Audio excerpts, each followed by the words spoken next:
Bonjour à tous, aujourd'hui je vous propose de réaliser cette délicieuse mousse au chocolat. C'est une recette de Philippe Etchebest. Donc vous aurez une mousse au chocolat bien aérée, légère et gourmande à la fois. On commence par donc déposer 200 g de chocolat dans un saladier. On ajoute 100 g de beurre et on fait fondre les deux ingrédients ensemble. Dans deux saladiers séparés, on va venir donc séparer 4 jaunes d'œufs. Donc en tout, vous utiliserez 4 œufs entiers. Donc vous séparez les blancs des jaunes. Par contre, vous allez rajouter 4 blancs. Donc en tout, il faudra 8 blancs d'œufs pour cette recette. Donc on sépare les jaunes des blancs. Donc au blanc d'œuf, j'ai ajouté une pincée de sel et on va les monter en neige. Donc dès que les blancs deviennent un peu mousseux, on va venir ajouter 20 g de sucre et on va serrer les blancs jusqu'à l'obtention d'un mélange bien lisse et bien brillant. Alors au jaune d'œuf, on va ajouter également 20 g de sucre et on va les battre jusqu'à l'obtention d'un mélange un peu plus clair et un peu plus mousseux.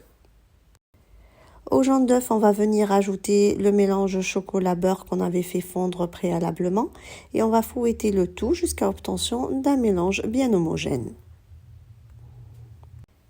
Et pour finir, on va venir ajouter les blancs d'œufs dans notre mélange œuf-chocolat. Donc on les ajoute en 3 fois en mélangeant délicatement pour ne pas faire retomber les œufs.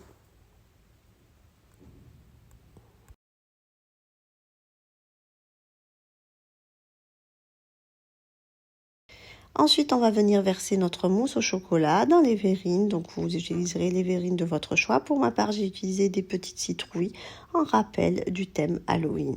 Ensuite, on va donc conserver les mousses au chocolat quelques heures au frais, donc au minimum 3 heures pour que la mousse tienne avant de la consommer.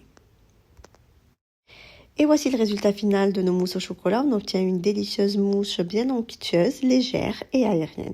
J'espère que la recette vous a plu. En tout cas, si vous avez aimé, laissez-moi vos avis en commentaire et n'hésitez pas à partager la recette autour de vous. Merci de m'avoir suivi et à très bientôt chez les douceurs de Maëlys.